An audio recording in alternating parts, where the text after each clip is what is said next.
சினிமாட நேயர்களுக்கு வணக்கம். இன்னைக்கு நாம பார்க்க போற திரை விமர்சனம் வந்து ஹரி வெங்கடேஷ் இயக்கத்தில் அனீஷ் மாசிலாமணி கதாநாயகனாகவும் தயாரிப்பாளராகவும் களமிறங்கியிருக்கிற படம் வந்து ஃப்ரைடே.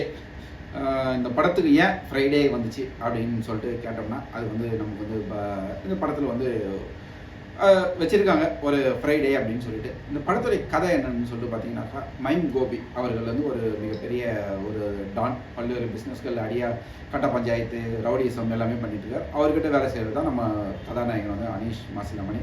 அவருடைய வேலை வந்து என்னன்னு சொல்லிட்டு பார்த்தீங்கன்னாக்கா, அவர் கை காட்டுற இடத்துல போய் அடிக்கிறது, வெட்டுறது, குத்துறது, அவர் சொல்கிற இடத்துல போய் கலெக்ஷன் பண்ணிடுறது, இதெல்லாம் தான் வந்து நம்ம கதாநாயகனுடைய வேலை.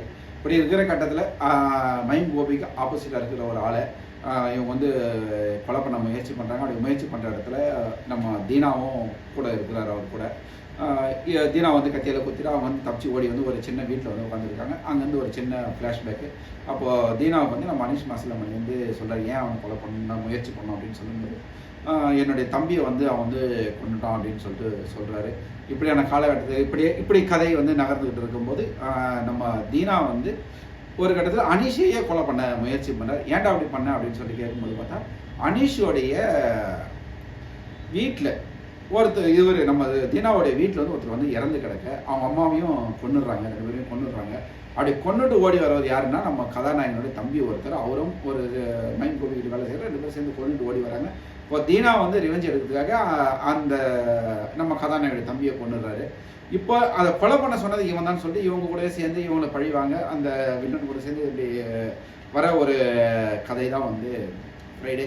இது நம்மளுக்கு நம்ம நாயல் வந்து எப்படி அந்த எதிரி கேங்க்லேருந்து வெளியில் வராரு, தப்பிச்சு வராரு அப்படின்லாம். இந்த படத்துடைய மைய கருத்து என்ன அப்படின்னு சொல்லிட்டு, மைய கரு என்ன அப்படின்னு சொல்லிட்டு பார்த்தீங்கன்னா, கத்தி எடுத்தவன் கத்தியால் தான் சாவான், துப்பாக்கி எடுத்தவன் துப்பாக்கியால் தான் சாவான். அதாவது கெட்டது செய்யணும்னு நினைக்கிறோம், அதே கெட்ட விஷயத்தில் தான் அவன் சாவான், அவனுடைய அழிவு நிச்சயம் அப்படின்ட்டு தான் சொல்ல வராங்க.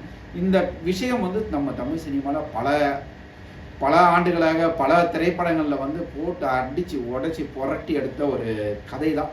இருந்தாலும் இந்த விஷயங்கள் வந்து இன்றைக்கி இருக்கிற காலகட்டத்தில் ஒரு டார்க் பேக்ரவுண்டில் ஒரு இரவு நடக்கிற மாதிரி இந்த மாதிரியான ஒரு சென்னை இருக்குதான்றது நமக்கு வந்து தெரியல, இன்னும் இருக்குதா இல்லையான்றது. ஆனாலும் நமக்கு வந்து சினிமாவில் பார்க்கும்போது இது வந்து கொஞ்சம் புதுசாக தான் இருக்குது. புதுசாக இல்லை, ஒரு பழக்கப்பட்ட கதைனாலும் ஒரு புது விதமாக சொல்ல முயற்சி பண்ணியிருக்காங்க. கதையில் சில கேரக்டர்கள், சில கதாபாத்திரங்கள் மட்டுமே அவங்களுக்குள்ளேயே அந்த ஓடல் எல்லாமே நல்லா அப்படி பண்ணியிருக்காங்க. இந்த படத்துடைய ஸ்பெஷல் என்னன்னு பார்த்தீங்கன்னா, அந்த ஒளிப்பதிவெல்லாம் பார்த்தீங்கன்னா இருட்டில் நடக்கிற அந்த கதைக்கு அந்த மாதிரி ஒளிப்பதிவு, இசை எல்லாருமே இந்த படத்தில் இயக்குனர்லேருந்து எல்லாருமே புதுமுகங்க.